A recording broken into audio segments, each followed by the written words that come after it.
Orang yang salat dengan kerinduan bertemu dengan Allah Subhanahu wa taala kerana tahu, yakin, sedar seluruh kurniaan daripada Allah. Baiknya Allah ke aku, tak sabar nak solat Zuhur. Kita nak tahu kita lebih baik tak lebih baik, tengok ke akhlak. Ya, tengok ke akhlak.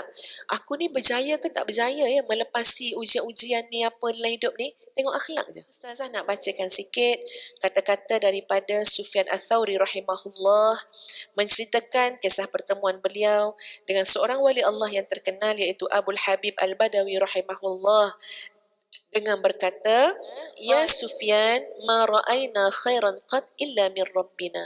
Qultu ajal. Saya baca maksudlah ya.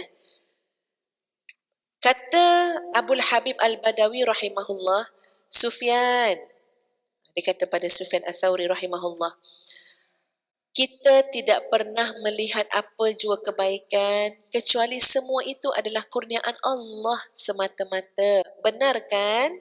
Kata Abul Habib. Lalu kata Sufyan, ya.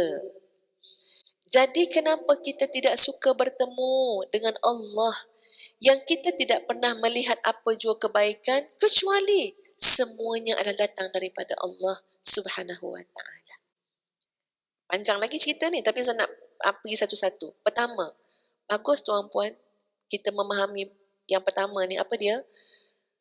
Jangan fikir yang pertemuan dengan Allah yang mati tu dulu. Yang solat ni, solat. Kan solat ni ibarat macam kita menghadap Allah Subhanahu wa taala. Orang yang solat dengan kerinduan bertemu dengan Allah Subhanahu wa taala kerana tahu, yakin, sedar seluruh kurniaan daripada Allah. Baiknya Allah ke aku, tak sabar nak solat Zuhur.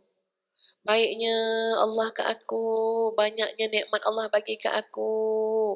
Allah, menguntun-untun hati nak solat asar. Dia lain. Ya, maknanya betul-betul menyedari dan menghayati seluruh kurniaan daripada Allah Subhanahu wa taala. Kemuncak dia apa dia?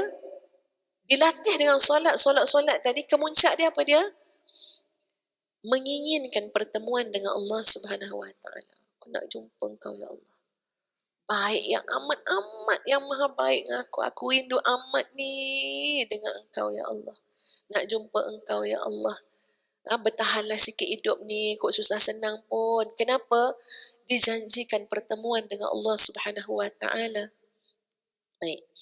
Lepas tu dia berkata lagi, wahai Sufyan, ketiadaan pemberian Allah Subhanahu wa taala kepadamu sebenarnya merupakan suatu pemberian daripada Allah kepadamu.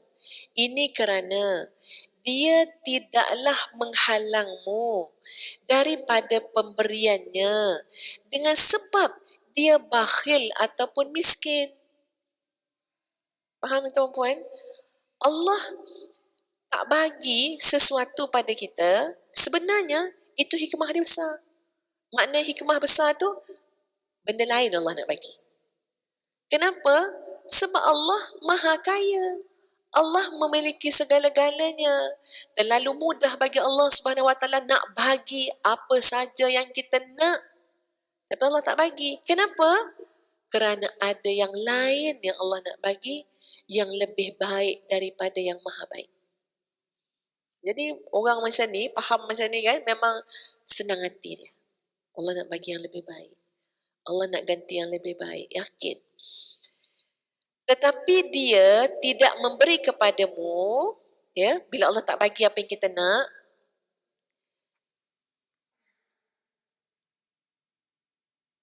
adalah untuk melihat responmu kepadanya, reaksimu kepadanya, dan untuk mengujimu. Wahai Sufyan, sesungguhnya kamu ada perasaan mesra, seronok dan tidak pernah merasa sunyi bersama dengan Tuhanmu. Bersama dengan Allah Subhanahu wa taala juga ada kesibukan yang tersendiri. Ini adalah nasihat daripada Abu Habib. Maksud dia apa dia tuan-puan sekalian? Akan sampai dalam hidup kita ni tuan-puan sekalian, mesra kita, kemesraan, keseronokan, hiburan segala, rasa tak sunyi tu bukan lagi asbab manusia.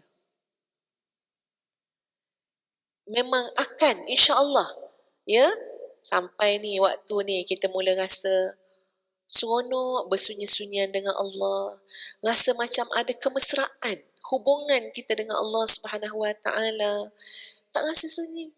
Mungkin dah rasa dah kot kan, duduk sorang-sorang, sedap duduk sorang-sorang, ya.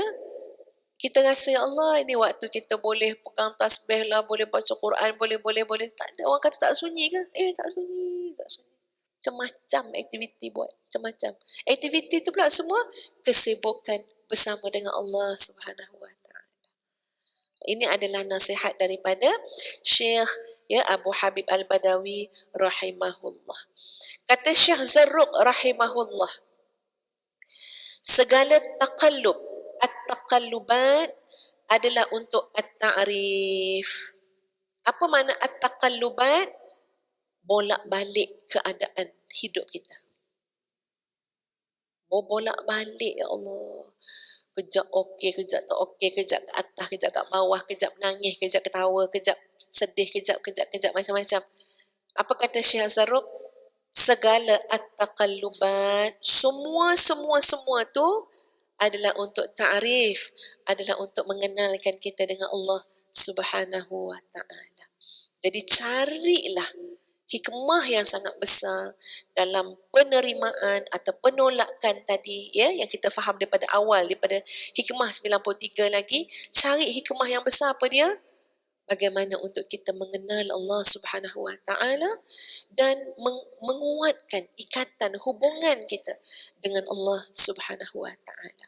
Makhluk datang dan pergi. Makhluk ni, dunia ni fana sangat. Semua benda jadi bukti depan kita dah betapa fananya. Sementara tak kekal. Allah Subhanahu Wa Taala itu yang maha kekal. Ya, Allah Subhanahu Wa Taala hayyun la yamut, maha hidup. Tak ada mati, tak ada apa segala. Maha hidup. Jadi kita ni kena tahu juga, menghargai diri kita sendiri dengan memberikan, mengarahkan diri kita untuk membuat pilihan yang terbaik, disibukkan dengan yang terbaik, ya. Barulah insya-Allah upgrade lah diri kita kan. Itu lebih baik lah. Akan jadi insan yang lebih baik insya-Allah. Kita nak tahu kita lebih baik tak lebih baik, tengok ke akhlak. Ya, tengok ke akhlak. Aku ni berjaya ke tak berjaya, ya, melepasi ujian-ujian ni apa dalam hidup ni, tengok akhlak je.